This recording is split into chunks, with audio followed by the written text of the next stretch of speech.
Nivel 4. Descubriendo mi misión de vida.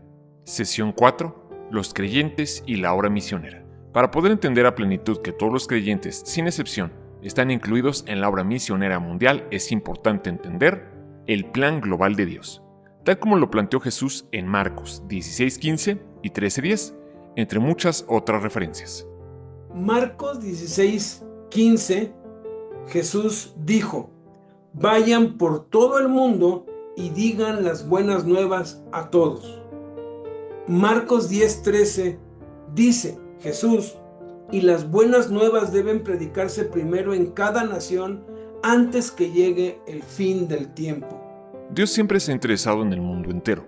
Muchos cristianos asumen equivocadamente que la responsabilidad de llevar las buenas nuevas a todas las partes del mundo solo pertenece a misioneros y pastores, pero la Biblia claramente indica que la responsabilidad de cada creyente es ser una clase global cristiana. Cada miembro es un mensajero. Cada uno de nosotros, sin excepción, es un mensajero, un enviado de Dios. Todos somos llamados para la obra del ministerio de reconciliación. Todos somos llamados para ser misioneros. Ahora, con el Internet, tecnologías de comunicación digitales y transportación aérea disponible prácticamente a cada esquina del planeta, nuestra responsabilidad ha aumentado. Pero también la tarea es mucho más fácil. Nuestro mundo está encogiéndose. Cuando se puede volar por el océano en menos tiempo que le toma cruzar la ciudad, la oportunidad de ser parte de la misión global de Dios alrededor del mundo está ahora disponible a todos nosotros. Conozcamos ahora las definiciones de 3 conceptos conforme a lo que enseñó Jesucristo y que la mayoría malinterpreta o no conoce bien. Lo primero es la palabra misión, que parafraseando lo que enseñó Jesús significa la tarea global de la iglesia para cumplir sus propósitos según los mandamientos de Jesucristo, clasificados en los 5 propósitos: adoración, evangelización, discipulado, compañerismo y ministerio. La segunda palabra que se malentiende es evangelismo, que en palabras simples y llanas significa atraer personas a Jesucristo, compartir las buenas nuevas. Y la tercera palabra muy malentendida y tergiversada es misiones, que de acuerdo con lo que enseñó Jesús simplemente significa cumplir los 5 propósitos de la iglesia en una cultura diferente, considerando que cada familia, barrio, pueblo, prisión, hospital, raza, grupo social, étnico, religioso, político, etc., tiene una cultura diferente, lo que incluye prácticamente a todos los que nos rodean en nuestro propio entorno. ¿Qué debemos hacer en la práctica para descubrir el llamado de Dios para nuestras vidas? Hay 3 acciones prácticas que debemos hacer para descubrir el llamado de Dios para nuestras vidas, que se resumen en las 3 Is. Cada paso, cada acción tiene que ver con una I para que se nos quede grabado. La primera I, la más importante, es intercede. Lo primero que tenemos que hacer es interceder fervientemente, pidiendo a Dios que nos muestre cuál es el llamado que Él asignó para nosotros desde antes de la fundación del mundo, el llamado para el cual nos apartó desde el vientre de nuestra madre. La verdad es que Dios está más interesado en revelarnos nuestro llamado que nosotros en descubrirlo. Pero es necesario orar y orar con insistencia para demostrarle a Dios que realmente queremos saber el llamado que tiene para nosotros y sobre todo que queremos ejercitarlo. Porque obviamente de nada nos va a servir conocer nuestro llamado si no tenemos la disposición y el anhelo de llevarlo a cabo. La segunda I, que debe hacerse en paralelo a la primera, es investigar.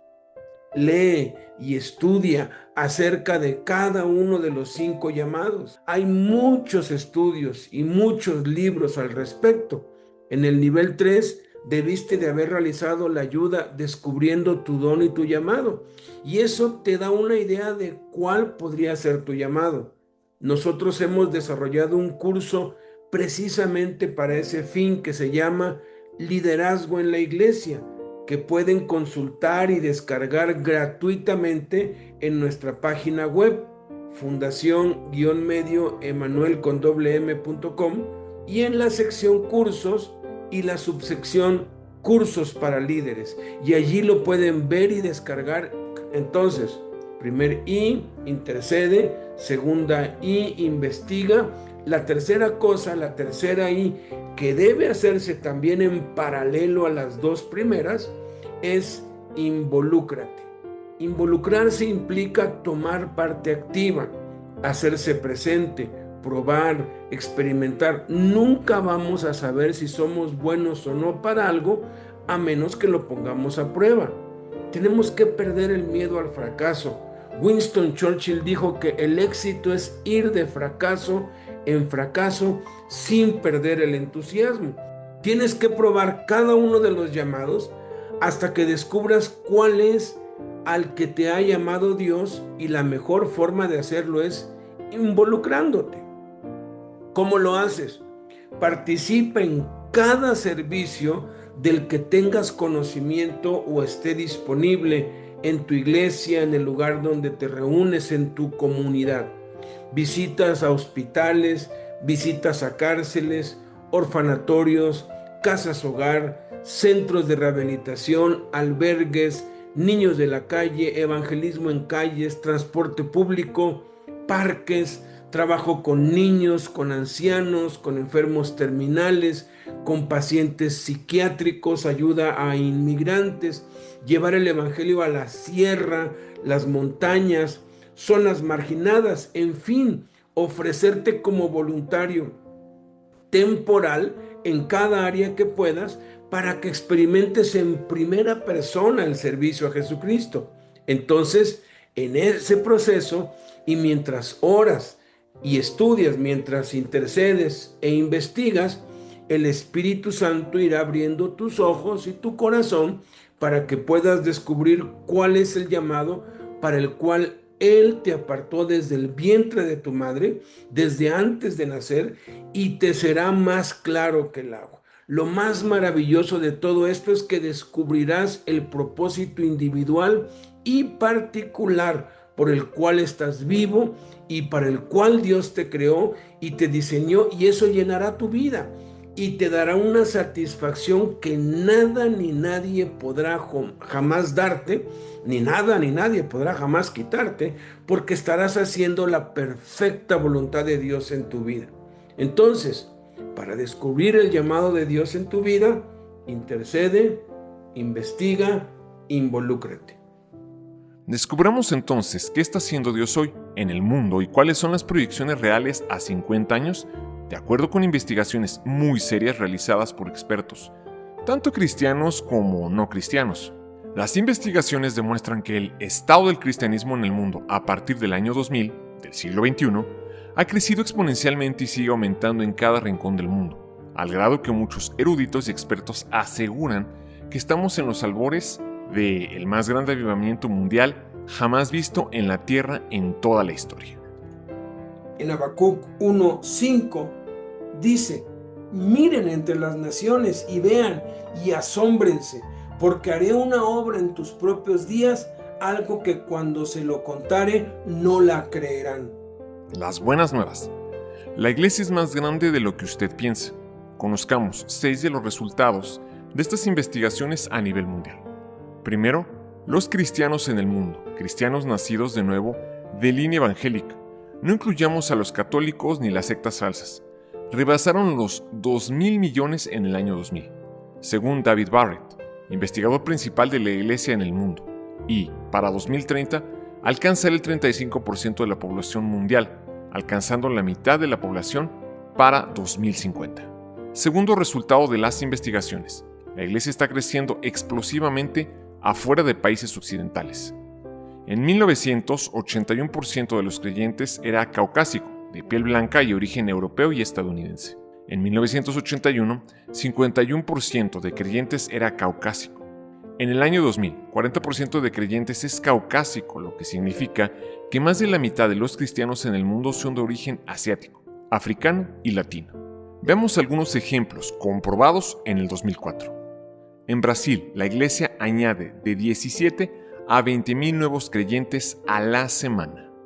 En China, la iglesia crece de 20 a 30,000 nuevos creyentes en un día, lo que lleva a los estadistas a concluir que en el 2030 China será el país con más cristianos en todo el mundo. Tercer hallazgo. La Biblia en otro idioma ha aumentado. En el año 1800 solamente estaba traducida en 67 idiomas.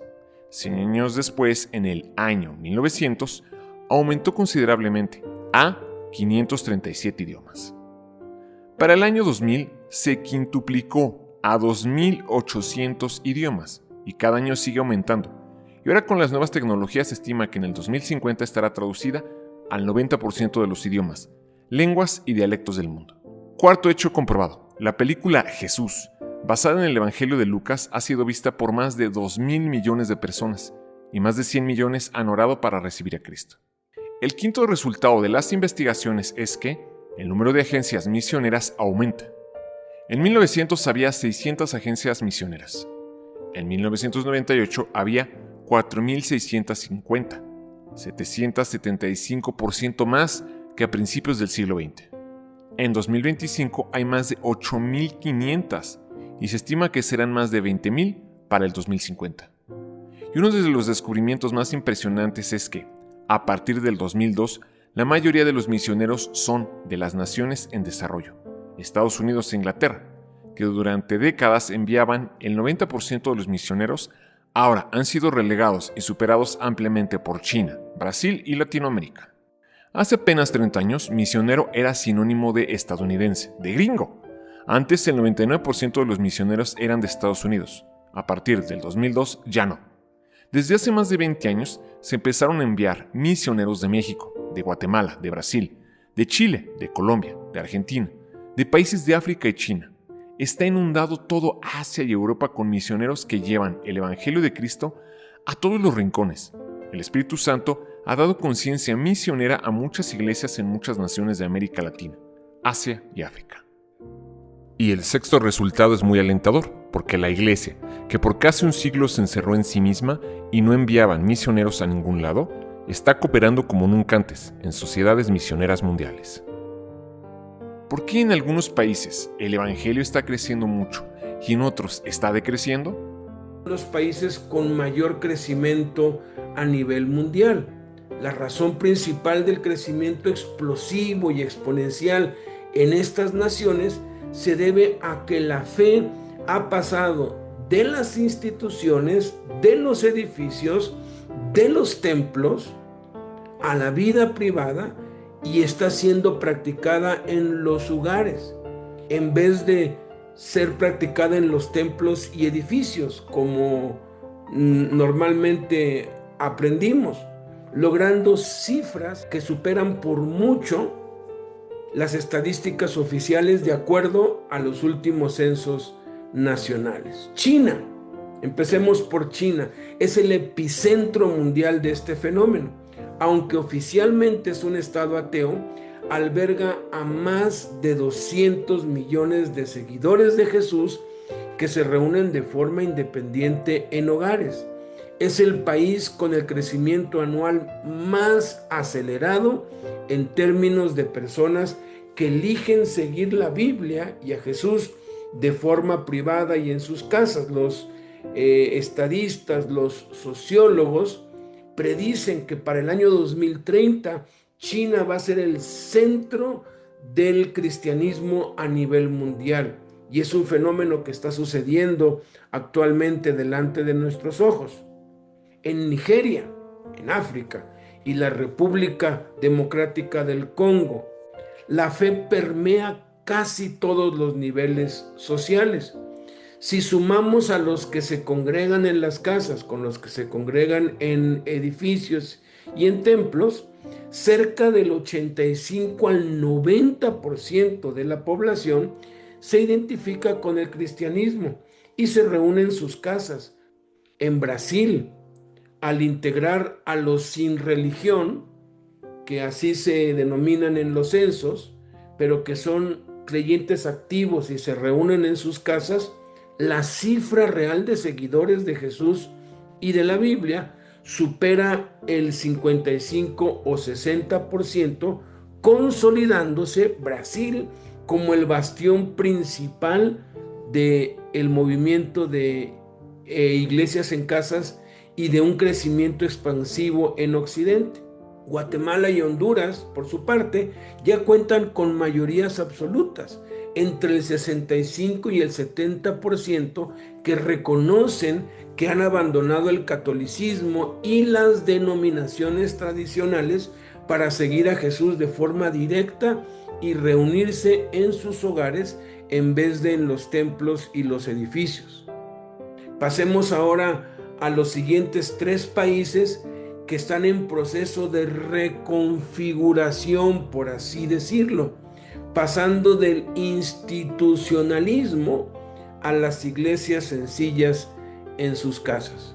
En estos casos, el ajuste estadístico revela que la fe no ha muerto, sino que se ha vuelto invisible para las encuestas institucionales, porque en las encuestas pareciera que en estos 3 países que vamos a mencionar, los cristianos están dejando los templos y las denominaciones por millones. Pero cuando se hace el censo casa por casa, se descubre que sí, han dejado el templo, han dejado la denominación, han dejado el edificio, pero siguen ejercitando su fe en sus hogares. En Estados Unidos, empezamos allí, aunque las denominaciones históricas pierden miembros por cientos de miles, la fe no denominacional es la que más crece. Al sumar a los creyentes independientes que se reúnen en sus casas, Estados Unidos sigue siendo mayoritariamente cristiano, entre un 70 y 75%. En Chile sucede lo mismo. Al incluir a quienes siguen a Jesús de forma independiente en sus casas, se descubriría una población de cerca del 40% que han optado por el estudio bíblico privado sobre la asistencia a templos y denominaciones. México no es la excepción. En México empieza a verse este mismo fenómeno. La cifra oficial de no católicos saltaría del 15%, si incluimos a los que se reúnen en sus casas, a un estimado entre el 25 y el 30%, al reconocer a los millones de creyentes sin adscripción religiosa que creen en Jesús y la Biblia y se reúnen en sus casas. Ahora, la parte triste. Los países en declive con mayor decrecimiento, empecemos por ver Holanda, los Países Bajos, es uno de los ejemplos más drásticos. El porcentaje de personas que se declaran sin religión supera el 50%, y a diferencia de México y Chile, en Holanda la mayoría son ateos o agnósticos que han abandonado por completo la fe en Jesús. La República Checa es considerada una de las naciones más ateas del mundo. Aquí el cristianismo independiente también es mínimo y la mayoría de la población no tiene interés en la Biblia. Casos muy lamentables son Reino Unido y Francia, que aunque conservan grandes catedrales, están vacías, y el número de personas que practican una fe bíblica personal está en mínimos históricos. Por su parte, Australia, que en un tiempo fue un país casi 100% cristiano, ha registrado una de las caídas más rápidas a nivel global. El número de personas que declaran no tener religión aumentó de manera masiva en la última década. Lo preocupante es que este grupo no es de cristianos independientes, sino de personas que rechazan activamente la idea de una relación con Dios. En Nueva Zelanda se sigue una tendencia similar, donde la identificación cristiana ha caído por debajo del 50%, moviéndose hacia una sociedad post-cristiana. En Sudamérica, Uruguay es históricamente el país más laico de América Latina. Aquí la mayoría de los sin religión son realmente seculares y no cristianos ni denominacionales. Y en Argentina, aunque hay movimientos evangélicos fuertes, las grandes ciudades muestran un decrecimiento marcado en el interés por la Biblia y un aumento en la indiferencia espiritual similar a lo que está ocurriendo en Europa. Consideremos pues la situación mundial hoy. para tomar conciencia de la responsabilidad que cada uno de los creyentes tenemos ante la gran comisión que nos ha dado Jesús a todos y cada uno de los que han creído en Él y le han recibido. Con 8,000 millones de personas en el mundo, más de 5,000 millones de ellos están perdidos sin Cristo. Hay en el mundo más de 2,000 grupos de personas que no se han alcanzado. 1,700 millones de personas no tienen testigo cristiano visible. Nunca van a oír hablar de Cristo a menos que alguien vaya a su cultura para decirles. Grupos mayores no alcanzados.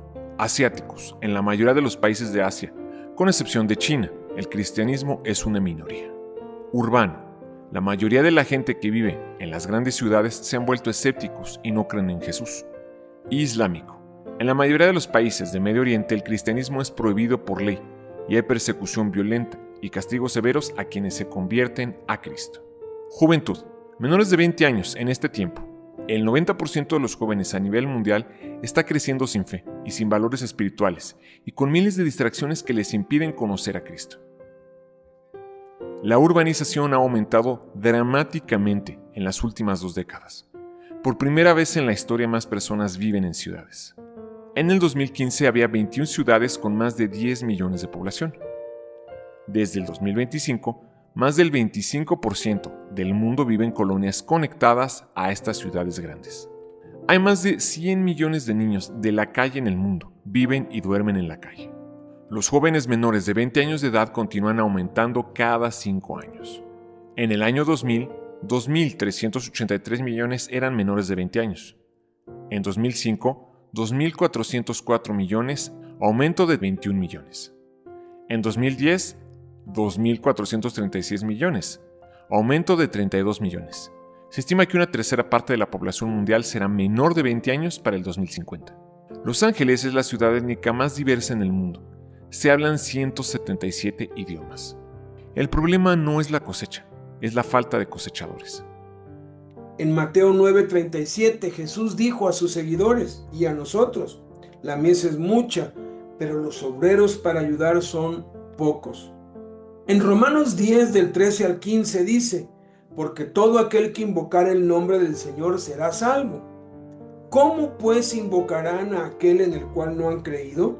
¿Y cómo creerán en aquel de quien no han oído? ¿Y cómo oirán sin haber quien les predique? ¿Y cómo predicarán si no fueren enviados? Por eso es de vital importancia comprender y adoptar la visión de Cristo para la Iglesia. La visión de Jesucristo se ve claramente definida a lo largo de su ministerio y en la forma en que los discípulos extendieron el reino de Dios, especialmente Pablo. Esto se ve en Marcos 3 del 13 al 15. Después subió al monte y llamó así a los que él quiso y vinieron a él, y estableció a 12 para que estuviesen con él y para enviarlos a predicar y que tuviesen autoridad para sanar enfermedades y para echar fuera demonios. Su visión se puede resumir en 3 pasos esenciales. Primer paso, evangelizar. Como acabamos de leer en Marcos 3, y llamó así a los que él quiso. Eso se conoce bíblicamente como evangelismo. Segundo paso, entrenar. Como reveló el Espíritu Santo en Marcos 3 y estableció a 12 para que estuviesen con él. Eso se conoce bíblicamente como discipulado. Y el tercer paso es enviar, tal como reveló el Espíritu Santo acerca del propósito para el que los había llamado y establecido, y para enviarlos a predicar y que tuviesen autoridad. Eso se conoce en la Biblia como misiones. La visión de Jesús puede resumirse en la siguiente frase: tenemos que ganar a las personas para Cristo, edificarlas, prepararlas y equiparlas para enviarlos a repetir el proceso, evangelizar, entrenar, enviar. Salmo 67:2 dice: envíanos alrededor del mundo con las buenas nuevas de tu poder y sea conocido el plan eterno para toda la humanidad. ¿Cómo podemos llevar a cabo en la práctica la visión de Cristo en nuestras vidas personales? La visión de Cristo es clara: evangelizar, entrenar y enviar. Primero que nada debemos dar estos 3 pasos en nuestra propia vida. Si estás tomando este curso y es porque ya fuiste evangelizado, recibiste a Cristo, has nacido de nuevo y estás siendo entrenado, discipulado y has dispuesto tu corazón para servir a Dios. Ya has dado los 2 primeros pasos de la visión de Cristo. Fuiste evangelizado y estás siendo entrenado. Entonces, debes dar el tercer paso, ser enviado. Y aquí es donde tropiezan o se estanca la mayoría, porque como heredamos una tradición religiosa, clerical y jerárquica, y tenemos la falsa idea de que algún líder debe decirnos qué hacer o alguna iglesia debe elegirnos para llevar a cabo alguna misión o actividad, pensando que Dios les tiene que hablar a ellos para que entonces nos digan a nosotros qué hacer, la mayoría se quedan esperando toda su vida y nunca llevan el evangelio a ningún lugar. Pero eso no es lo que enseñó ni Jesús ni lo que enseña el Espíritu Santo en la Biblia. El llamado es personal e individual, directamente de Dios a cada uno de nosotros. Por eso Pablo aseguraba en Gálatas 1:1 que él era enviado no de hombres, ni por hombres, sino por Jesucristo y por Dios el Padre. Muchos esperan ser enviados por hombres, por la iglesia, por alguna denominación o por algún ministerio. Otros esperan ser enviados por algún pastor o líder. Pero esos llamados no son de Dios, sino de los hombres. Cada uno de nosotros debe obedecer el llamado de Dios sin esperar o depender del llamado de los hombres o del hombre. Y el llamado de Dios se puede descubrir por medio de las 3 Is. Intercede, investiga, involúcrate. Intercediendo, investigando e involucrándonos. Orando a Dios, muéstrame qué quieres que yo haga. Investigando acerca de los llamados, de los dones, involucrándonos, ofreciéndonos como voluntarios en todo lo que esté disponible, en la práctica. Al momento de involucrarnos, estamos dando el tercer paso de la visión de Cristo. Y es cuestión de tiempo para que Dios nos revele con toda claridad nuestro llamado para que lo ejercitemos durante el resto de nuestra vida. Una vez que hemos dado los 3 pasos de la visión de Cristo, entonces debemos hacer exactamente lo mismo. Primero, evangelizar, ganar a otros para Cristo. Segundo, entrenar a aquellos que se ganan para Cristo, discipularlos, enseñarlos de la misma manera como hemos sido enseñados. Y tercero, enviar, involucrar a los que discipulamos en todas las áreas y en todas las actividades que hacemos y que se hacen en la iglesia. De ese modo todos participamos y llevamos a cabo la visión de Cristo en nuestras vidas personales. Por eso, ante la evidencia contundente de la realidad y lo revelado por el Espíritu Santo en las Sagradas Escrituras, nuestras metas podemos establecerlas en 4 acciones concretas. Nuestra primer meta es que cada graduado del nivel 4 siga, por lo menos uno, la experiencia misionera en cada una de las 4 áreas de Hechos 1:8, en su propia comunidad, llevando el evangelio a las calles, transporte público, parques, cárceles, hospitales, orfanatorios, casas hogar, albergues, etc., de su propia ciudad, en las comunidades aledañas, en otra ciudad y en otro estado. Una experiencia cultural étnica en el país, en comunidades marginadas, cinturones de pobreza, pueblos remotos, etnias o grupos indígenas. Un proyecto en otro país. Segunda meta, involucrar al 25% de nuestros miembros en algún tipo de experiencia misionera al año. En las cárceles, enviar un misionero a establecer la iglesia local en cada dormitorio, luego en cada zona y luego en cada celda. En la ciudad, enviar un misionero a establecer la iglesia en casa, en cada barrio y manzana, que en cada manzana de cada barrio o colonia se establezca una iglesia en casa. El desafío de Dios a nosotros.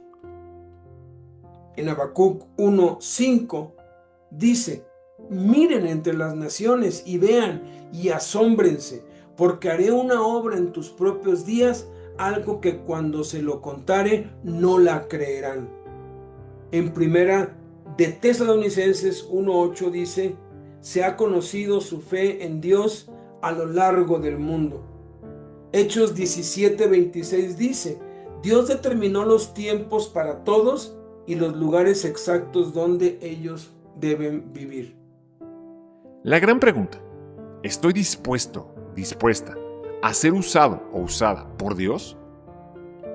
Segundo de Crónicas 16:9 dice: porque los ojos del Señor contemplan toda la tierra para fortalecer a quienes cuyos corazones se comprometen totalmente a Él. ¿Qué se necesita para ser usado por Dios?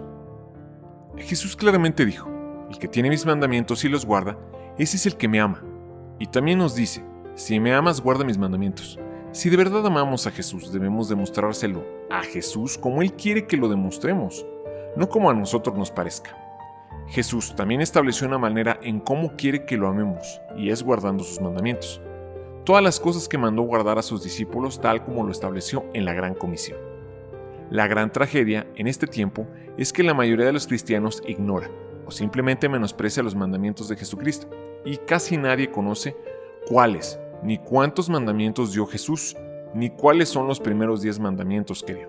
Todos los que han recibido a Jesús lo aman, pero se lo muestran de muchas maneras, según mejor les parece o como sus líderes les enseñan, que tampoco conocen los mandamientos de Jesucristo y por eso los guían por caminos equivocados, no porque sean malos, sino porque no saben y sus buenas intenciones no les alcanzan. Sin embargo, el Espíritu Santo ya nos reveló en los Evangelios que para amar a Jesús, de acuerdo con la voluntad de Dios, debemos guardar los mandamientos de Jesús. Pero, ¿cómo podemos guardar algo que no conocemos? Primero debemos conocerlos, para entonces poder tenerlos, y entonces estamos en posición para poder guardarlos. Por eso dijo Jesús: el que tiene mis mandamientos y los guarda, ese es el que me ama.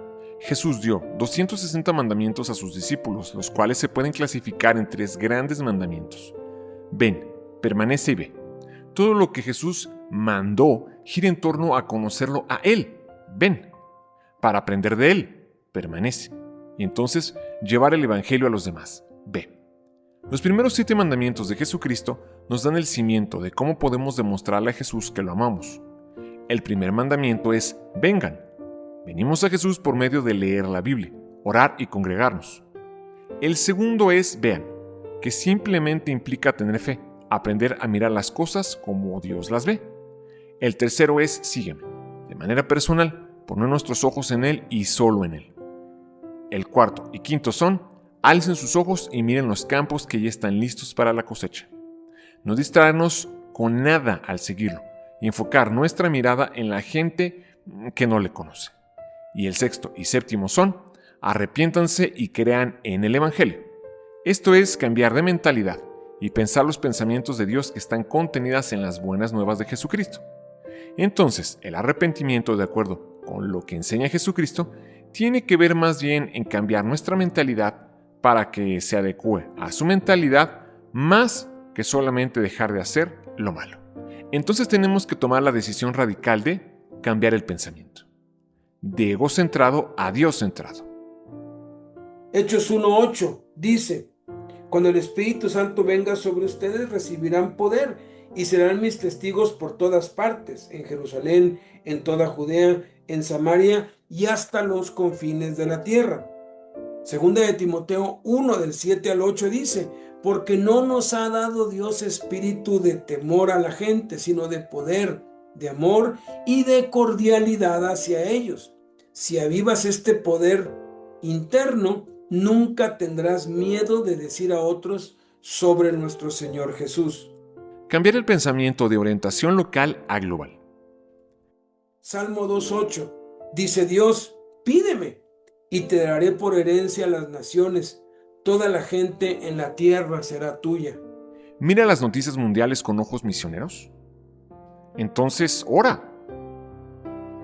En Hechos 17, del 26 al 27 dice: de un solo hombre Dios creó todas las naciones para que habitaran toda la tierra y determinó los periodos de su historia y los límites de sus territorios.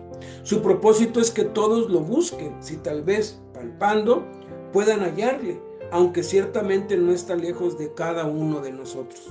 Tenemos que cambiar nuestro pensamiento de los valores temporales a los valores eternos. Lucas 9:62: cualquiera que es distraído del trabajo que he planeado para él, no es apto para el reino de Dios, dice Jesús. Segunda de Timoteo 2:4 dice: Ningún soldado en servicio activo que se enrede en los asuntos de vida cotidiana no puede agradar a su superior como soldado. También debemos cambiar nuestro pensamiento de seguridad a servicio. En Marcos 8:35 dice: solo aquellos que hayan de perder sus vidas por causa de mí y de las buenas nuevas sabrán lo que realmente es vivir. En Hebreos 12:1 dice: despojémonos de aquello que nos reduce la velocidad o nos detiene y corramos con paciencia la carrera que Dios ha puesto ante nosotros. Y cambiar el pensamiento de lo confortable a el sacrificio. En Romanos 12:1 dice: como Dios nos ha mostrado gran misericordia, ofrezca su vida como sacrificio vivo a Dios. En Romanos 6:13 dice: entrégate completamente a Dios, cada parte tuya, si quieres ser instrumento en las manos de Dios para ser usado para sus propósitos buenos. En Marcos 10 del 29 al 30 Jesús dijo: no hay nadie que haya dejado casa o hermanos o hermanas o madre o padre o campos por causa de mí y por causa de las buenas nuevas, que no reciba 100 veces más en este tiempo y en la era venidera vida eterna. Por eso es que debo evaluar la guía de la inversión de mi vida. ¿Qué porcentaje uso para el reino de Dios? Pregúntate a ti mismo. En una escala del 0 al 100, ubícate en qué escala te encuentras hoy y ponte la meta de iniciar a partir de hoy a invertir al menos un 10% o más de donde te encuentras actualmente. Como para hacer cualquier inversión, primero es necesario sentarse a planificar, calcular los costos y las ganancias y considerar los beneficios y las opciones.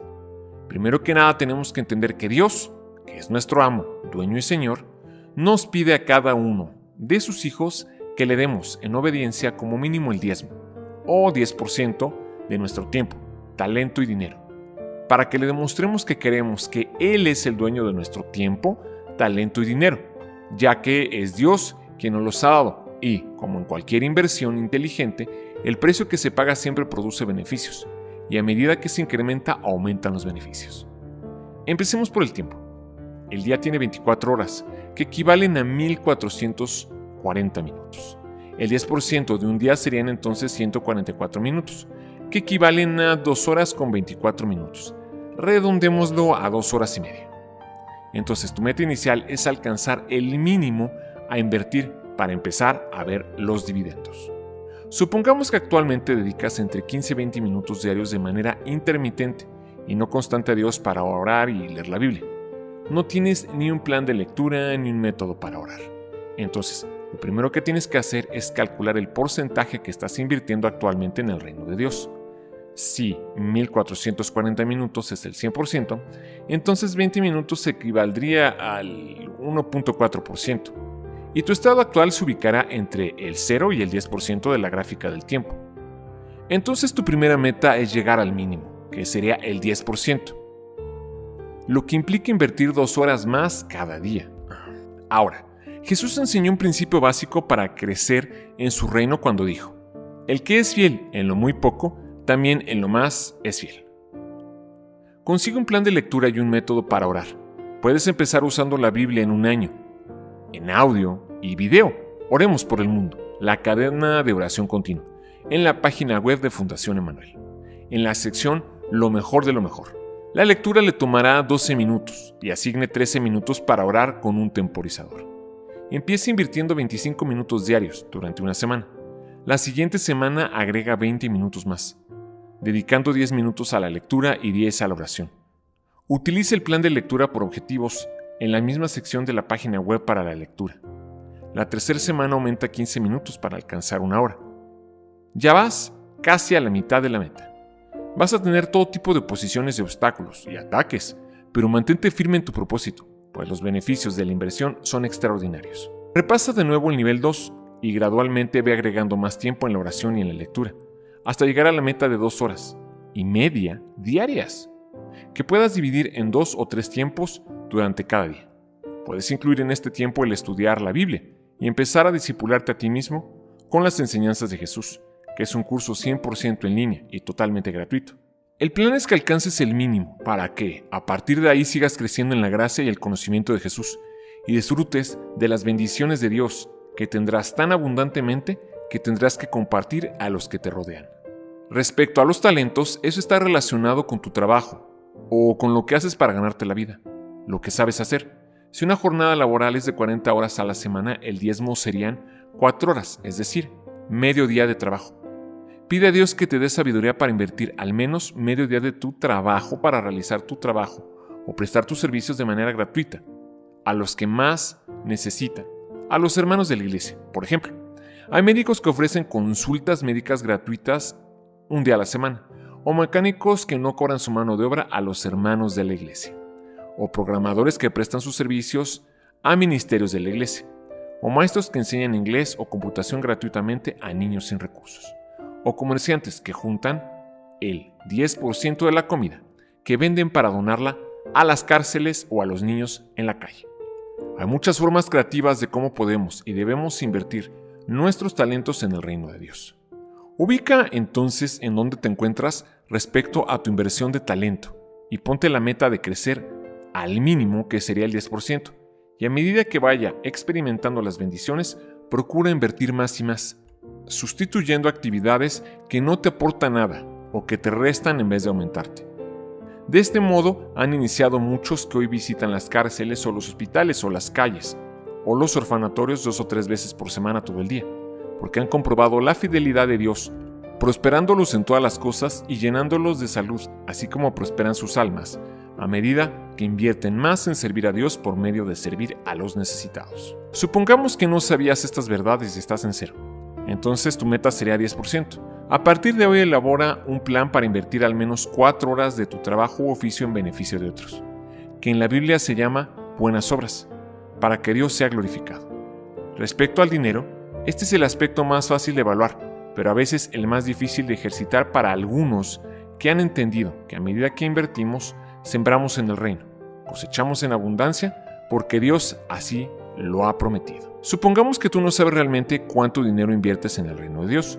Entonces debes simple y sencillamente obtener el 10% de tus ingresos mensuales, quincenales o semanales, o de tus ventas si eres comerciante, dependiendo de cómo los obtengas, y apartar el 10% para Dios y darlo en la iglesia en casa donde te congregas, o al hermano o hermana de quien recibes tu alimento espiritual, que es como Dios lo ha establecido en su palabra, que los diezmos deben darse a los que comparten y enseñan la palabra de Dios a otros. Supongamos que das aproximadamente un 5% de lo que percibes y, a medida que compruebas que la voluntad de Dios es buena, agradable y perfecta, y que Dios empieza a abrirte las ventanas de los cielos para que sobre y abunde, aumenta otro 10% para empezar a dar ofrendas y limosnas tal como enseñó Jesús, y pide a Dios que te dé sabiduría de a qué personas en necesidad tienes que dar las ofrendas y limosnas. Esto es solo el inicio. El plan de Dios es que crezcamos en la gracia y el conocimiento de Cristo, siendo guiados por el Espíritu Santo para ir aumentando cada vez más y más en la inversión de nuestro tiempo, talentos y dinero.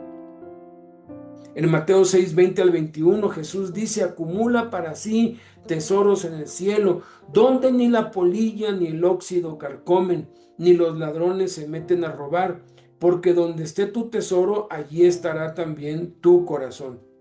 La mejor inversión, encaminar gente al cielo. Terminemos esta enseñanza reflexionando en esta pregunta: ¿para qué vas a vivir el resto de tu vida?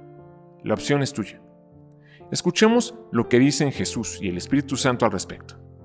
Lucas 16:9 dice: usa tus recursos mundanos para beneficiar a otros y hacer amigos. De esta manera, tu generosidad almacena un premio para ti en el cielo.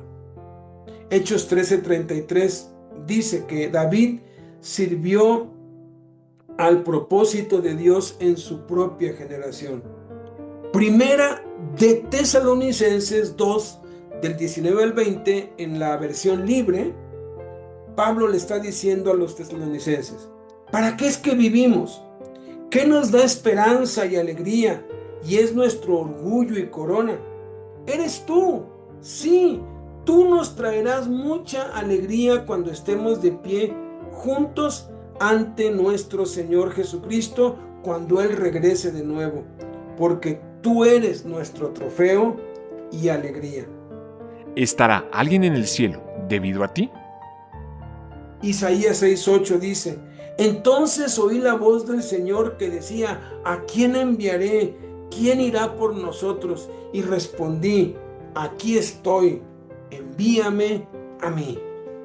¿Por qué, si Dios es todopoderoso, ha establecido ganar al mundo para Cristo por medio de nosotros?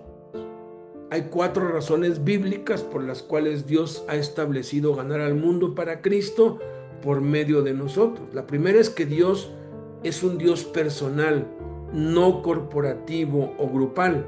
Dios podría enviar a su ejército de millones de ángeles y someter a los seres humanos por la fuerza y obligarlos a obedecer, pero eso no cambiaría los corazones de las personas. Dios nos creó a su imagen y semejanza y por eso quiere que seamos sus colaboradores y compañeros en la misión de predicar el evangelio a toda criatura y ser testigos de Jesús hasta lo último de la tierra. Él quiere que experimentemos el gozo de la salvación juntamente con Él, y en ese proceso vamos desarrollando nuestra amistad y nuestra comunión íntima y personal con Él. La segunda es que Dios quiere manifestar su poder por medio de nosotros. Hay un principio espiritual constante en las Escrituras.